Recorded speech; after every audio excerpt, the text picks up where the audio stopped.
Bueno, esto es parte de lo que ocurre alrededor de la FIFA, los escándalos en los que ha estado envuelta y la organización de los mundiales, y ahora hay otro elemento, otro ingrediente que también ensucia un deporte y una práctica tan hermosa como es el fútbol, que es el tema de las apuestas, la corrupción, las ventas de jugadores, las comisiones, los sobornos, en fin. Vamos a hablar del tema y para ello nos acompaña esta tarde Martín Avilés. Martín Avilés es el director de la Escuela de Deportes de la UID y le hemos pedido que nos visite para conversar. Martín, tal vez algo que estuvimos hablando antes de que nos abran el micrófono, y es esta capacidad que ha desarrollado la FIFA de tener una estructura mundial que supera a los estados. Entonces, si se produce un problema en el Campeonato Nacional de Fútbol de Ecuador, el Estado, el Ecuador, el Estado nacional, no puede intervenir, porque eso depende de una legislación internacional. Eso hace que todo esto sea muy complejo. Su apreciación. Buenas tardes. Hola, buenas tardes, Andrés. Gracias a todos que nos escuchan. Gracias por la invitación. Sí, para poder entender un poco este tema de la FIFA, de las estructuras, hay que también verlo un poco desde más arriba, las estructuras que tiene el deporte a nivel mundial. ¿Por qué podemos decir que la FIFA y otras federaciones internacionales por deporte tienen esa capacidad de ser países dentro de otros países? Y es porque, bueno, hay que remontarnos a antecedentes. Cuando nace el deporte moderno a principios de 1900, y ahí se va creando el Comité Olímpico Internacional, la carta con la cual se rige, la Carta Olímpica con la cual se rige también el Movimiento Olímpico Internacional, que dentro de ella está la FIFA también, y la legislación suiza, que también permite de cierta manera que estas organizaciones tengan un marco jurídico que de cierta manera lo aplican a nivel internacional. Entonces, esa autonomía que tienen estas organizaciones deportivas, que está fundamentada en esa Carta Olímpica, empieza a tener contradicciones con la ley de los países, la ley estatal de los países. Claro, los países tienen su legislación y la FIFA se sobrepone a esa legislación. Bajo la premisa de que el deporte debe ser autorregulado, porque ningún actor político, propiamente intereses de otros países, sociales, políticos, deben tener injerencia en el deporte cuando lo vemos muy puro, muy sano. Pero a la final es una cosa que ya está teniendo problemas a nivel mundial. Lo podemos ver cuando hay casos de intervenciones al sistema olímpico. Lo ha pasado aquí en Ecuador, ha pasado con el tema de elecciones de federaciones, del mismo Comité Olímpico Ecuatoriano, los ministerios, la ley del deporte. O sea, lograr esa convivencia entre esa estructura propia, jerárquica, monopólica que tiene el deporte con lo que vivimos más a nivel país es muy, muy complicado. Y esto que usted señala se vio hace poquito cuando hubo las elecciones internas de la FEF. Habían dos candidatos, como sabemos, y finalmente las decisiones, digamos, del Ministerio de Educación y Deporte, o el ministerio que corresponde, frente a lo que ocurría con las organizaciones internacionales, quedaban atrás. Quedaban atrás, y es complejo porque empiezan a haber muchos vacíos jurídicos, tanto ahora tenemos una nueva ley del deporte, de educación física, deporte y recreación, pero la anterior sí tenía algunos vacíos jurídicos y propiamente en la redacción de lo que hablaba de cómo se podían volver a reelegir las personas que estaban en las presidencias, en las directivas, de que no podían 2 periodos consecutivamente, etcétera, etcétera.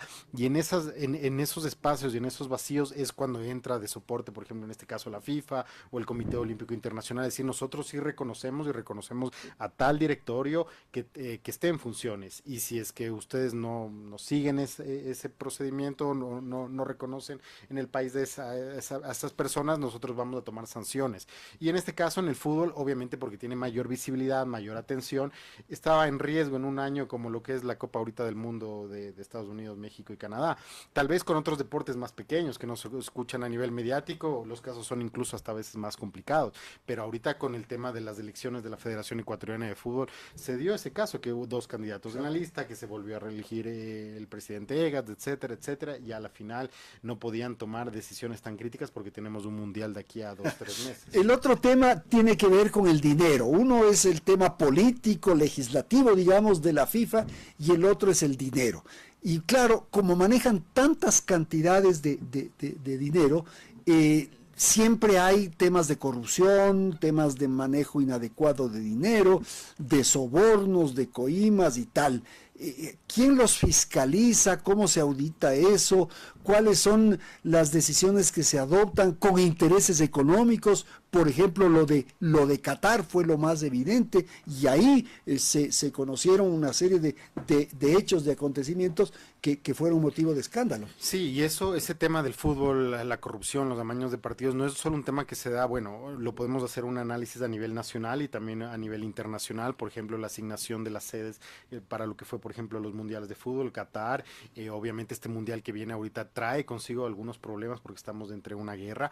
El tema ya básicamente, hablando más propio de lo que son amaños de partidos, apuestas de partidos, es preciso indicar que la nueva ley del deporte ya contiene elementos que introducen a las casas de apuestas deportivas para que tengan una personería jurídica. Ya entra la UAFE también como para ejercer acciones de control, mecanismos, informes, licencias, permisos. Entonces ya antes de estas casas de apuestas deportivas estaban más en el anonimato y no tenían una residencia aquí en Ecuador, entonces operaban en países del exterior para poder hacer todo este sistema. Hay que separar ahí lo que son las apuestas y los pronósticos deportivos. Sí, claro. Son dos elementos ahí que tienen definiciones particulares, pero el sistema como tal es uno de los más grandes ilícitos a nivel mundial y que mueve la economía del fútbol de manera muy grande. Las apuestas deportivas o pronósticos, hablamos de casi que aquí en el Ecuador son 130 millones de dólares que se mueven. En un partido de fútbol se puede mover de 1 a 2 hasta 3 millones de dólares para que un jugador se deje hacer un penal, cobre mal un tiro libre, se deje hacer una falta. Entonces la nueva legislación sí va a permitir tener mucho más control y una revisión de los actores que están participando, pero esto también es como el tema de la piratería en la televisión, los canales deportivos, que también ese es un tema similar que lograr controlarlo ahora con la digitalización va a haber. Qué difícil controlar eso, ¿no? Es difícil, es complicado, pero también la tecnología también ayuda. Eso permite, claro, y se accede por diversas formas. Entonces son varios elementos que nosotros los podemos revisar aquí en el sistema deportivo nacional, pero también internacionalmente. Han habido casos históricos, como el ejemplo de la Juventus, que es uno de los que más ocupa. Hablábamos del tema del FIFA Gate, y así se dan un montón de casos que se han descubierto de corrupción, de amaños de partidos que han sido evidentes, y algunos casos han llegado incluso hasta los sicariatos de los jugadores. Han matado jugadores de fútbol justamente por este tema. ¿Cuál es la opinión que usted tiene, Martín? Porque ahora que estamos hablando de esta nueva legislación nacional, ¿cuál es la apreciación que usted tiene sobre la posibilidad de que los equipos puedan convertirse en sociedades anónimas? ¿Esto podría permitir un poco oxigenar, obtener recursos naturalmente? ¿Qué lectura usted tiene sobre eso? Desde la lectura técnica hay elementos que son positivos y otros, más allá de decir los negativos, van a representar una complejidad. Primero, porque ya han habido casos aquí, al menos en Sudamérica, que se ha permitido el tema de las sociedades anónimas deportivas, y en algunos clubes de fútbol les ha ido bien, en otros clubes no les ha ido tan bien. Entonces Ecuador ahorita está en ese momento ya de transición. Con la nueva ley del deporte vamos a empezar a ver que muchos clubes van a migrar a esta figura de sociedades anónimas deportivas, pero también desde la personería jurídica, desde lo legal, hay que ver quién va a tener la representación deportiva federativa y quién va a tener la representación más como empresa y compañía. Entonces ahí va a entrar mucho el viceministerio del deporte también a ejercer como un árbitro junto con la UAFE para poder hacer estas transiciones de la manera más ordenada y más correcta. Yo creo que en el fútbol ecuatoriano sí va a ser un oxígeno, pero también puede haber mucho desbalance competitivo con aquellos clubes que realmente funcionan únicamente desde lo deportivo, no tienen categorías formativas, no tienen fútbol femenino. Aquellos clubes que tienen, por ejemplo, estructuras más grandes, con personas técnicas que van a lograr hacer esta transición, creo que le van a sacar mucho provecho, porque le va a tener diferentes opciones de netamente no ser una sociedad deportiva anónima, sino ser solamente un organismo sin fines de lucro. Entonces creo que le va a poder brindar ciertos elementos de beneficios en temas de económicos, sobre todo mayor participación de los actores, de los socios, sin tanto riesgo, con los socios no poniendo un riesgo distinto con lo que es su capital. Ahora, lo que ocurre es que un poco la forma en que ha estado organizado el fútbol en el Ecuador es un poco esa condición de, no propietario, porque no es esa figura, pero sí de directivo principal, digamos. Entonces, fíjese lo que ocurre con el Independiente, que tanto éxito tiene. El Independiente depende del señor Deller, es evidente, o sea, él ha logrado estructurar eso, hay que reconocer, hay que felicitar, pero es una persona. El caso de la Universidad Católica, de alguna manera es parecido. También. Sabemos quién está atrás y la presencia que tiene un directivo de esa naturaleza. En la liga pasó muchos años con el señor Rodrigo Paz, él hacía y deshacía, tenía un liderazgo y una autoridad. Ahora, en cambio, esos equipos que tienen diversificado el poder están en problemas. El caso del Barcelona, el caso del Emelec, el caso de la liga. Sí, en ese caso tú mencionabas el tema, por ejemplo, del Independiente del Valle, con un modelo de éxito aquí en el Ecuador, y no solo en el fútbol, pero hablando netamente de fútbol, generalmente el presidente, la cabeza es aquella persona que tiene la mayoría de los recursos, la gestión, los contactos. Y la autoridad para resolver ahí, pues, ¿no? Exactamente, y eso de alguna forma, ese financiamiento ha logrado que equipos como en el caso del Independiente puedan surgir. Yo creo que ya el punto en el que ha llegado el Independiente del Valle ya no va a ser extremadamente necesario para una continuidad futura que dependan de una persona con tanto ¿Tú crees poder. Que ya está sembrado eso? Está muy bien sembrado ahorita porque tienen academias, tienen formativas, tienen un modelo de negocios muy funcional. Pero igual pasaba con la liga había hecho una serie, tenía su propio estadio, fíjese, tenía el country ahí en Pomaski, y bueno, tenía una estructura muy sólida. El señor Paz murió y comenzaron los problemas y las tensiones entre los... Sí, y luego fue muy difícil de alguien que pueda tomar la posta, y no solamente desde lo económico, también tiene que haber un proyecto deportivo real, sólido. Entonces no puede ser que alguien venga con muchísimos recursos, pero que no conozca cómo invertirlos de una manera adecuada con una gestión deportiva profesional. Les va a pasar a los clubes pequeños igual de la Serie B, quizás encuentren personas con recursos que puedan conformar estas sociedades anónimas deportivas, pero si no tienen esa capacidad de como proyecto deportivo crear nuevas audiencias. Tenemos un problema gravísimo en el fútbol ecuatoriano, es que los estadios son vacíos, que no son espectáculos de entretenimiento como lo es en otros países. Entonces creo que va a dar beneficios, pero también va a tener dificultades para los equipos que no tienen esa experiencia ni esa capacidad. Hay otro elemento que le pongo para la conversación, ya que estamos hablando del fútbol local, luego volvemos al mundial, y es que aquí se hizo algo que a mí me parece que también fue inadecuado, que fue separar el campeonato nacional de fútbol, que así lo llamábamos siempre, con la Liga Pro.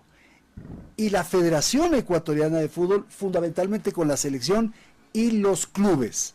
Entonces, eso a la final no me parece que fue bueno. Hay una disputa entre LOR y EGAS. Hay una serie de observaciones en torno a lo que ocurre con los derechos de los canales de televisión. No sé. Sí, y ahí voy a partir por el antecedente y comentarte que esto ya se está dando en otros deportes, las creaciones de las ligas. ¿Qué pasó en el fútbol ecuatoriano?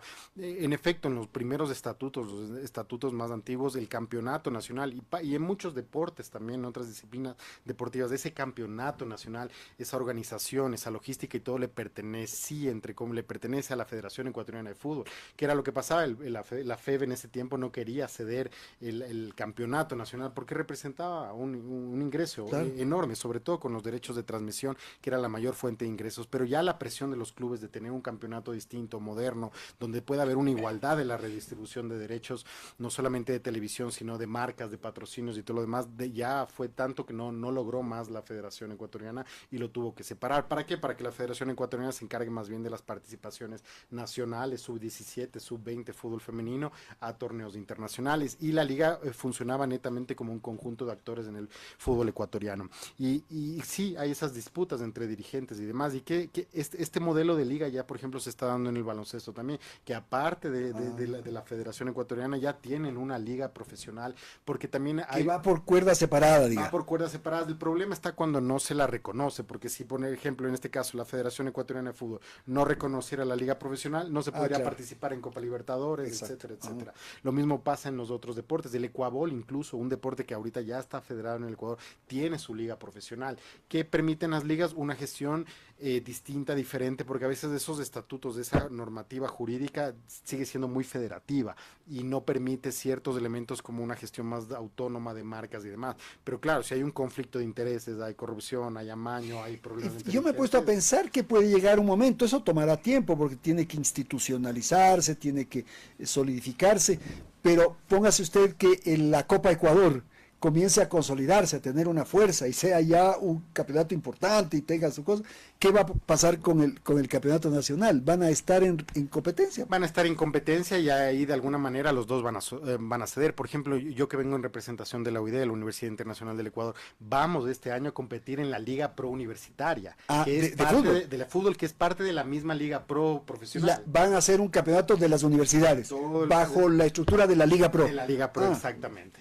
Y aparte, cada uno se quiere coger espacio. Y el año anterior nosotros empezamos, también participamos en el campeonato de la Federación Ecuatoriana de Fútbol. También. Entonces son dos campeonatos distintos, aunque ustedes no lo crean, incluso a nivel un poco más pequeño, como las universidades, igual existe esa diferencia. Y son campeonatos totalmente distintos, rubros distintos de inscripción, calendarios, claro. La gestión de los participantes, de las marcas y todo. Y a la final también ahí creo yo, desde mi perspectiva técnica, tiene que haber un equilibrio, una sinergia para que todos los actores del ecosistema salgan beneficiados, porque por ejemplo nosotros como universidades participamos, queremos ver algún tipo de beneficio que nos permita seguir fortaleciendo, en este caso, deporte universitario. Naturalmente. Volvamos al Mundial. Este Mundial de los Estados Unidos tiene esta particularidad que se juega en 3 sedes, en 3 países, no es que en el mismo país son 3 sedes. Por otro lado, hay el tema de la guerra del Golfo que produce nerviosismo porque hay temores de inseguridad, de afectaciones que se puedan registrar. De hecho, había un problema con Irán. Otro elemento que es la cantidad de equipos, o sea, ya un poco se pierde la idea de que están los mejores. Ahí ya van todos, digamos, vamos a ver todos. Ahora tenemos 16 avos de final, claro. O sea, es una instancia más que los equipos deben jugar. Este mundial está teniendo un montón de puntos de que hablar, sobre todo porque primero no está generando esa tensión que otros mundiales estaban generando. ¿Por qué? Porque el mundo está viviendo momentos difíciles, tensos. En Estados Unidos está entre medio de una guerra con Irán. Esto está encareciendo los precios, los precios de la entrada, por ejemplo, para ir a un partido mundial realmente son una hasta locura. La canción de la Shakira me parece que no logró lo que ha tenido en otros momentos. No logró el impacto, incluso desde la parte deportiva para los jugadores, movilizarse, viajar entre tantas sedes, entre distintos países, es complejo. Entonces, a la final, la elección de las candidaturas para la elección de estas sedes también tienen elementos políticos que se vienen cocinando desde años atrás. ¿Qué va a pasar en este mundial? Yo creo que va a ser distinto. Clasificaron muchísimos otros equipos que por descarte se van a ir eliminando en el camino. Para Ecuador tal vez puede representar una oportunidad interesante porque tiene un poco más de competencia en un campeonato mundial para países que nos cuesta llegar a los mundiales. Creo que por ese lado va a ser positivo, pero creo que es un mundial que va a dejar mucho que hablar. Veamos lo que pasó en Qatar. En Qatar hubieron problemas sociales, de racismo, de problemas que se daban dentro de los estadios. Cuestionamiento de explotación laboral a todos los trabajadores de los estadios. Y se suma un tema ambiental también, la forma en cómo se construían estos escenarios deportivos en tiempo récord, pero bajo qué costo de impacto ambiental. Y esas cosas quizás no se ven, porque el aficionado tradicional está más pendiente de lo que dicen un poco las redes sociales, ve sus partidos. Y no, todo pues lo que hacemos es ir a la televisión y ver el partido. Y estamos por la una o por la otra camiseta y bueno, tal vez cuestionamos el offside que sí era o que no era, o el penal que fue dudoso y se acabó. Pero atrás hay todo este mundo que hemos hablado. Este mundo, y con lo que comenzamos del tamaño de partidos, del tema ahora de los pronósticos deportivos, todo eso va a jugar un papel enorme. Es la piratería, no solo la piratería digital, sino también la piratería de merchandising, productos, distintos elementos que todos quieren una pieza del pastel. Entonces, este mundial no está teniendo la atención que creo que lo tuvieron los anteriores, y puede ser un punto de quiebre. ¿Qué va a pasar ya propiamente en el evento? Ahorita estamos hablando de lo que es del pre-evento. Habrá que pasar todo lo que se dé durante el evento y lo que va a dejar, porque al final estos eventos de mega magnitud tienen que dejar ciertos legados. No es dejar un evento grande y ahí ya queda todo. Tienen que haber legados económicos, legados educativos, las ciudades cómo se benefician luego de un evento importante, un evento tan grande.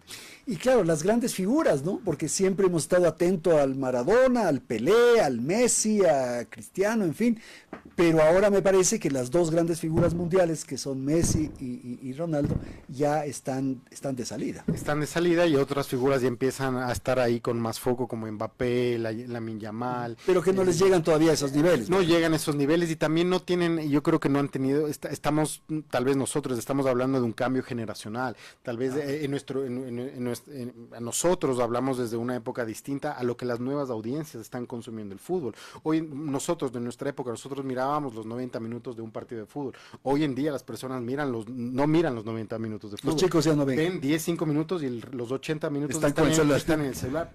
Pero porque están viviendo otro tipo de partido, están consumiendo el mismo partido, pero de distintas maneras, desde un TikTok, desde un YouTube, desde poner el pronóstico deportivo, y a la final eso sigue alimentando a la industria y a la estructura. Para nosotros es distinto porque venimos desde otra generación, pero el fútbol como tal está evolucionando muy rápidamente. Señor, muchísimas gracias por haber hablado de estos temas que sin duda concitan el interés y la expectativa, puesto que estamos ya próximos al inicio de esta competencia mundial. Ha sido Martín Avilés. Él es director de la Escuela de Deportes de la UID. El tema con el que iniciamos fue lo que ocurre con la FIFA, la organización de los mundiales, el dinero enorme que manejan, la corrupción, los elementos de sospecha, de cuestionamiento sobre lo que ocurre con las apuestas y los pronósticos. Gracias por atender este diálogo. Son las 18:08.